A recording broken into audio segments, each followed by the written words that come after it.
So the first question is, what is a public record? Public record is defined as a writing that is under the control of the a public agency. So then the question is, but what is a writing? And so a writing is, let's see if I can find it here for you.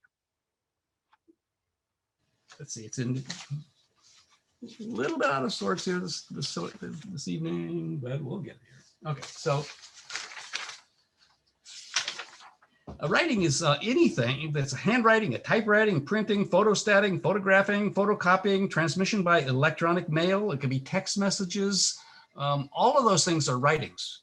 And I'm going to give you a story about the time that, and Amy might remember this, that went to a meeting of the Board of Trustees of the Community College District. And the president got up there and he's been giving this presentation. And for the first time, he didn't attach it to the agenda, but he has a slide presentation that he's making. And it's about this building housing, student housing.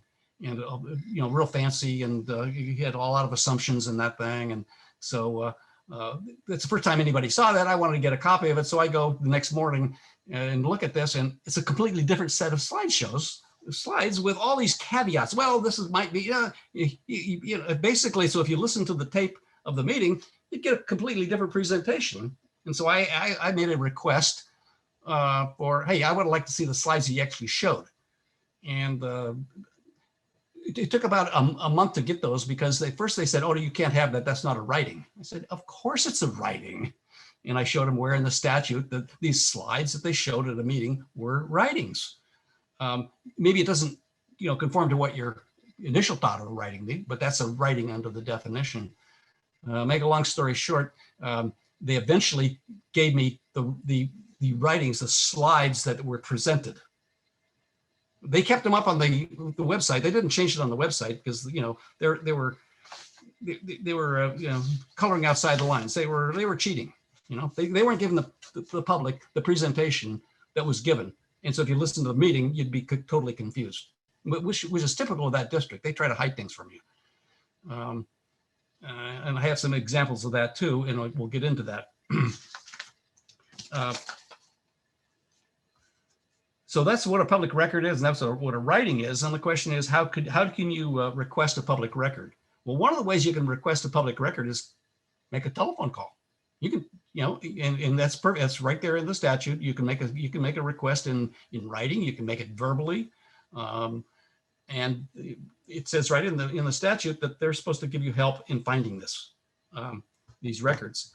And so when you make a request, in the old days, what we used to ask for was to inspect the records and to possibly make copies. If we just ask for copies, they'd send you a big bill. They'd make a bunch of copies and send you a big bill.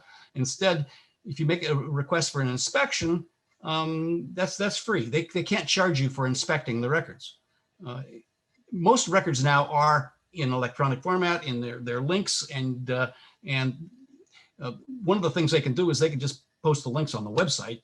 So you can go and maybe you have to pick up the phone or send an email or something. Where's the link to the document you're looking for?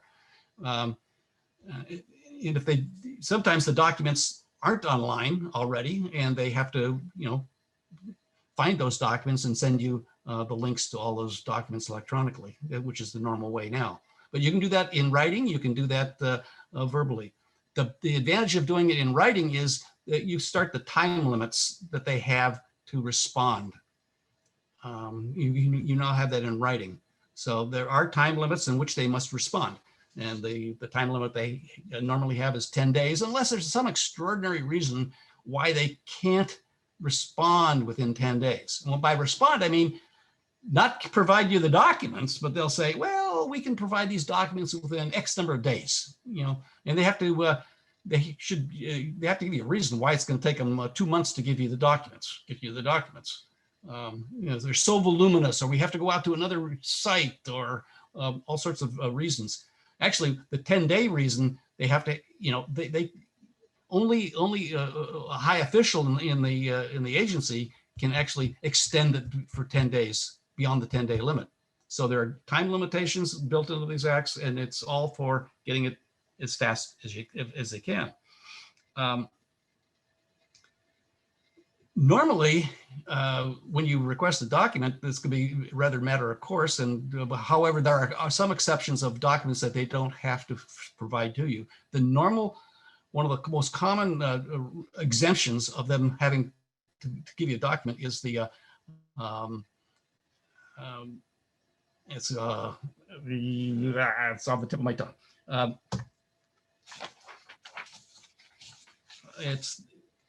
They're entitled to executive privilege. They're entitled to a reasonable ability of a staff to send messages back and forth to each other for the purpose of forming a decision. So their decision-making process is not usually available to get the records of what their decision-making process was.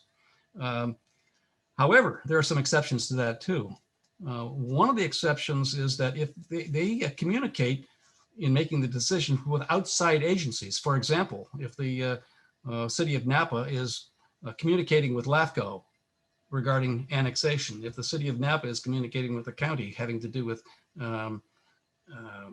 negotiating for a split of the tax roll, there's nothing to exempt those discussions going on back and forth between governmental agencies. So you have to really look at the exemptions. Actually, it's much like the tax code.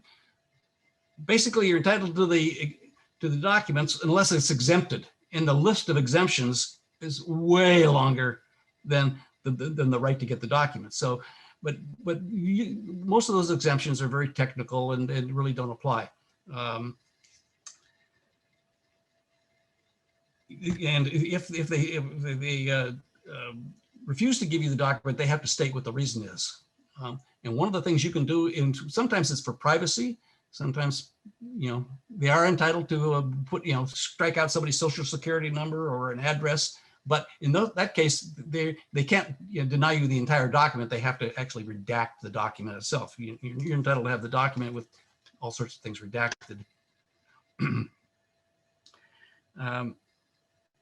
Let's see. Actually, I think one of the more interesting questions in document requests is, why are you requesting the document? Sometimes you can find out a lot if you structure your request properly. And let me say, one of the things you can ask for in a request is a specific document. If you know exactly what document you want, you should be telling them what that document is. For example, if you want a copy of the housing element, the current housing element of the city of Napa, that's what you should say. I want this specific document. On the other hand, let's say you don't know what the document is you're looking for. You're entitled to tell them what your purpose is, why you need these documents. You don't have to tell them. The law strictly says that you don't have to tell them why you're asking for any of these documents, but sometimes it's to your advantage to do that. Some of the interesting questions are, some of the reasons I've engaged in asking for records is, has the agency followed the law or its own rules? Has it gone through all the procedures it's supposed to go through? For example, if they're going to hire a consultant or they're going to hire, have they sent out a request for qualifications? Have they sent out a request for proposal? And there's certain time limits and perhaps in their own policies as to how many people they have to send it out to, how many agencies they have to send it out to. Or even if they don't, you might say, I would like to know how you went through that process of hiring someone. And we're considering doing one right now. I'm not going to get into details of what that is, but we believe that an agency has been negotiating with one party, and we want to see, how they've done that. Have they gone and asked other parties, or we know they've been negotiating one. Did they also seek a number of others? We're entitled to know that. We're entitled to see who that agency communicated with to figure out if they're using a competitive process in dealing with outside vendors. One of the things occurred to is one time there was a rather large hiatus with this, with the community college. They said they were going to go forward with housing, and nothing happened for months and months and months. And so I made a request for, I'd like to see all documents having to do with any checks or contract checks with consultants that you've hired having to do with this process, any contracts you've made with consultants, and got the answer back, no, we don't have any contracts. We haven't said any, we haven't paid any money. So many times what you want is, and you're entitled to get a response saying we don't have any documents. So it was important for me to get the documents to say we don't, to the response, we don't have any documents, to show that even though they said they were going to go forward with this project, and you know, they were sitting on their hands. They sat on their hands for 9 months. So it was important for us to know that. And so you were entitled to a negative response. Sometimes that's the reason you're doing it, knowing that they don't have any, but you want to have it confirmed in writing that they're not doing anything. Again, another interesting way to use the Public Records Act. Another reason is, how do they conduct their analysis? You know, you're entitled to that too. For example, one of the provisions of the land use law says that if a city has a sphere of influence, and there is a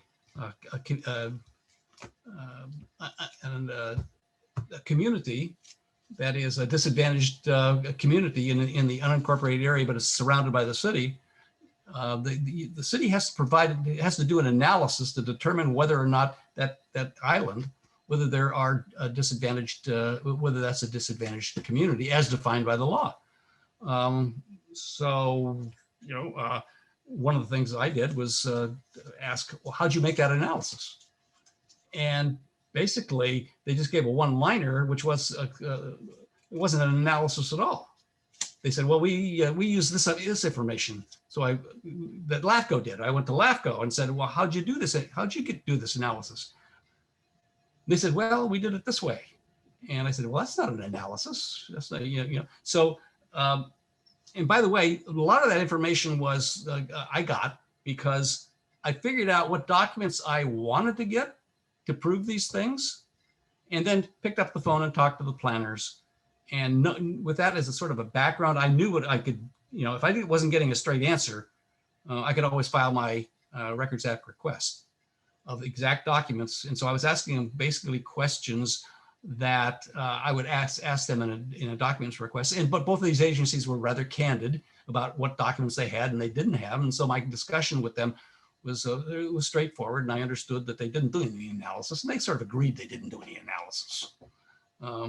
And sometimes you can solve the problem that way. Sometimes you don't have to go to a full-blown records request. If you know sort of what you want, then you can pick up the phone and you know, talk to the planners or the officials about if they'll talk to you. If they won't talk to you, yeah, file your you can file your document request. That's the other purpose of that.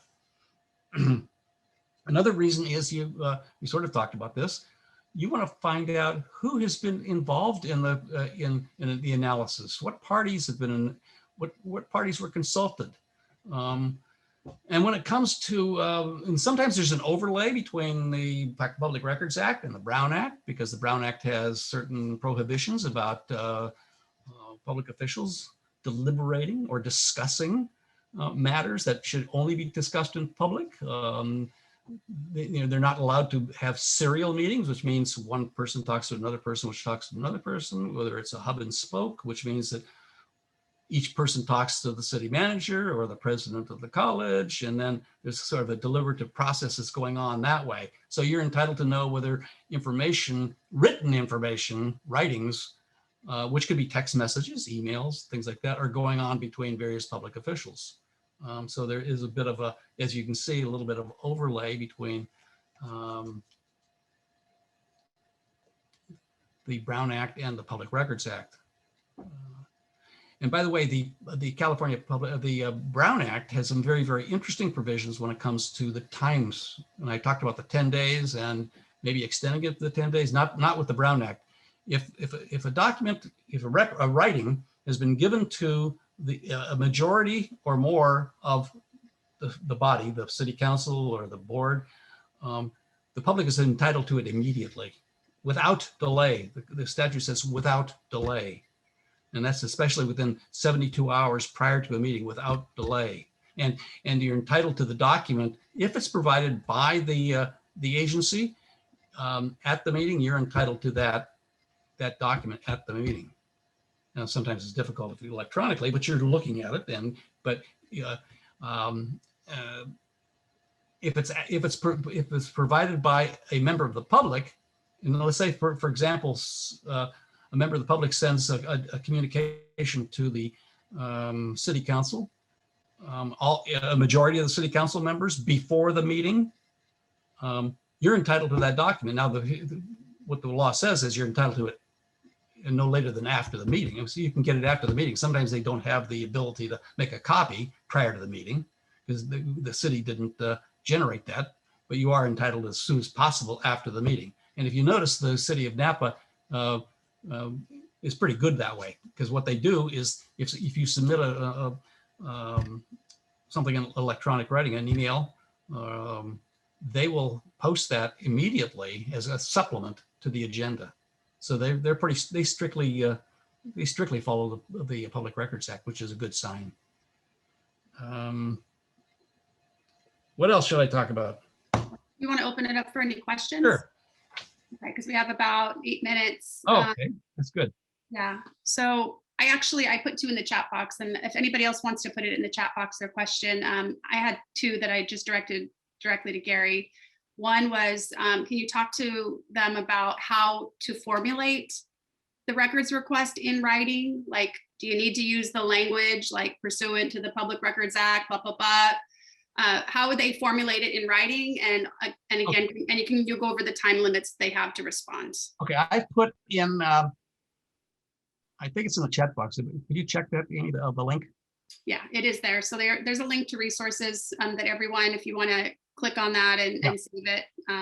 One of the best resources is the League of California Cities manual. It's about a 75-page manual, very straightforward, real concise. It's a 2017, so it's pretty well up to date. This law doesn't change a lot. There are some, every now and then, a case that will come along interpreting what, one of the finer points, but that's an excellent resource. What was the question again, Amy? Well, how do they, to be taken seriously, there's usually kind of a way to formulate the question, what you're asking for in writing. And then also I was having problems getting this ready, but there are some standard boilerplate letters that you can submit. And many times you have the boilerplate and then you say in the documents that I'm requesting are attached or in a paragraph. Let's see. Again, if you don't know the document, I found it very helpful just to say what I'm looking for. For example, in the statute, the Public Records Act specifically says that you are entitled to frame it that way, and that the staff is required to help you find out what records it is you're looking for. So that's a very, very helpful provision. And I've got language to that effect too. See if I can find it. Let's see. My language is.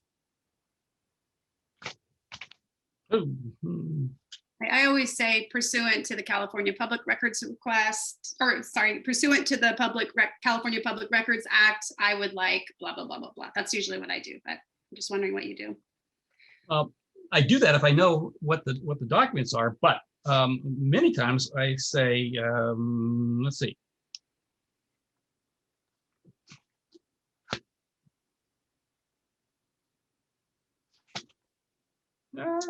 And then I do have a question that was directed to me from the audience that I wanted to be sure to get to. What I say is, since I do not know the precise identification of the records that would respond to my request, I will rely on blank staff to assist me in identifying them. Because I said above what my purpose was. My purpose is to find out, how you negotiated this contract with the XYZ Corporation. And I'm going to rely on you to show me those documents because they might be things I have no idea what they are. So there's language to that effect, and that's what the statute says. That, the statute says that they are required. It says 6253.1, when a member of the public requests to inspect a public record or obtain a copy of a public record, the public agency, in order to assist the member of the public, may make a focused and effective request that reasonably describes an identified record, shall do all of the following: assist the member of the public to identify records and information that are responsive to the request or the purpose of the request if stated. Describe the information technology and physical location in which the record exists. This is all staff has to tell you. So it's really spelled out in the statute that they are required to provide you assistance in determining what records would respond to your concern, with your inquiry. So yeah, I agree with you, Amy. You do describe it, but then you go on and say, well, what you're really looking for is how that guy got that contract or whatever it was. And I'm a little more definitive there too, depending. And sometimes what you'll have to do, by the way, is they'll come back with some vague response or, and you have to follow it up with a letter. No, you didn't quite get it. No, I'm going to follow up on that because you didn't give everything I asked for. Okay, there's another question. It says, where do I find that reference to the broadest interpretation in favor of the public? Also, can phone calls be used by public officials to avoid a writing? Okay, first question. It's in the list of this. It's in the link is to the California Constitution, Article 1, Section 3B. Okay, then I gave you a link. By the way, I used I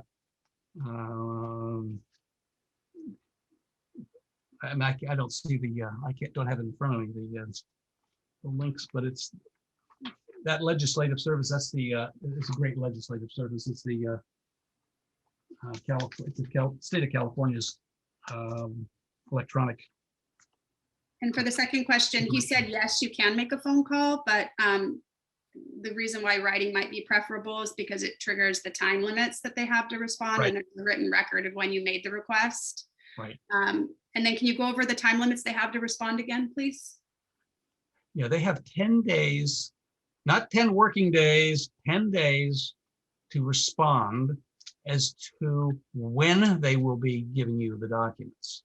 So most of the documents they can, and a lot of agencies, and there's some of the boilerplate too on some of these requests is, the boilerplate says, that's not, that you shouldn't be delaying it 10 days to do it. Just because it's the outside limit doesn't mean you should, delay it 10 days to respond or even 10 days to give you the record. So a lot of these records requests will be rather simple and straightforward. If it's going to be complex, and be, it might take longer. But I've had again, the college, they do nasty things on their responses. I mean, I had a records request in for quite a while, and they did what is called a document dump. Look it up in Wikipedia. Document dump. It's called a hostile response. When I asked for documents that they should have asked me, what do you mean by this and mean by that? They gave me 400 pages of crap. When nothing was really responsive, just to make me go through 400 pages to determine that nothing was relevant to what I asked. Those are hostile acts. They shouldn't get by with it, but they do. And one of the things I wanted to point out, actually, I don't know if it's in your resources, but who to direct the public records request to, like if it's the school board versus the city versus the county. I gave two sources there. The city of Napa, again, excellent service. You go right in there and you post it right online.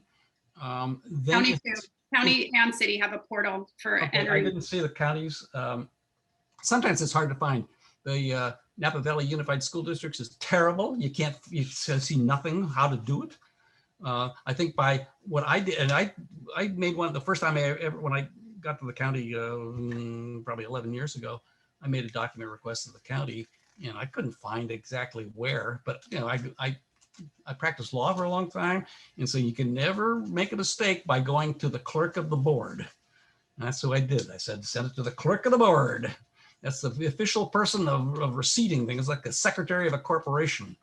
That's the one that signs the stock certificates. The secretary of the board is all of, basics supposed to be. And she they were very surprised I said that. Oh no, our policy is you send it to the department head that you want it from. I said, oh, okay, well, that's fine. The city of Napa is a very centralized place. By the way, if you do send it to a department head or something like that, that's undoubtedly, the law would say that's sufficient. But then it was very difficult to tell with the Napa Unified. So I'd probably send it to the superintendent's office or the communication officer. Now, actually, I looked for a regulation. They didn't have any. The college actually has a regulation. It says you're supposed to make all requests to the public information officer, which I did. Of course, usually the public information officer really wasn't the person that processed it, or maybe sometimes they did, sometimes they don't. So, and sometimes they want you to actually submit it to somebody else, but you'll figure that out if you're using a particular agency. So we're going to have to end it because we have our meeting now. But something came just directly to me. Thanking you, Gary, for this priceless information. Thank you to the Napa County Progressive Alliance for bringing this to the public. And I think we'll probably at some point, this was kind of a little introduction, maybe at some do a workshop sometime. Yeah, maybe have bring some actual problems and we could sort of puzzle through them. Yeah, so we just wanted to introduce the topic and just kind of get the conversation started and get you guys out, making records requests. We make them a lot. I've been doing a bunch lately. But ours are focused, we do it for a reason. And sometimes the reason is we want them to confirm they don't have any records. Right. So yeah, you're definitely doing it for a reason. So anyway, it's a great tool. It's really important. I think a lot of people don't realize how much that they have a right to these different documents, including the emails, including the text messages and so forth. So there was a question. I don't know if I answered it. They wanted to know where that citation was for you have to interpret it very broadly. That's in has a link to the Constitution there. Not the entire one, but I think it's actually goes into Article 1, Section 3. So a link in the chat. Somebody asked if they have to keep a record of phone calls. I think I've never tried to go after text messages personally. I've never tried that because I don't really know how that works, but I have asked for emails. I have asked for. That's important when you're trying to show. That's important when you're trying to show that they've been deliberating amongst themselves. Yeah. I've never personally tried to make that kind of a request because I don't know how that works. I think emails are pretty easy to pull up. Well, that's rather new because that was a case that originated out of San Jose when they were doing a lot of hanky-panky down there with their alleged hanky-panky with their redevelopment agency, okay? And so the courts interpreted pretty broadly and say, yeah, these council members, yep, you're entitled to their text messages because the way you focused your request. So we're going to have our general meeting right now. You're welcome to stay on. Again, everyone is welcome to attend our meetings. While members can actually vote. If you're going to leave us, I just want to say thank you for joining us. And we did make a recording of it, so we can put that out. We have a Facebook page, a Facebook group. We have an email list. If you're not on it and you're interested, we also have a website. You can email us at, the email address is Napa County Progressive Alliance @gmail.com.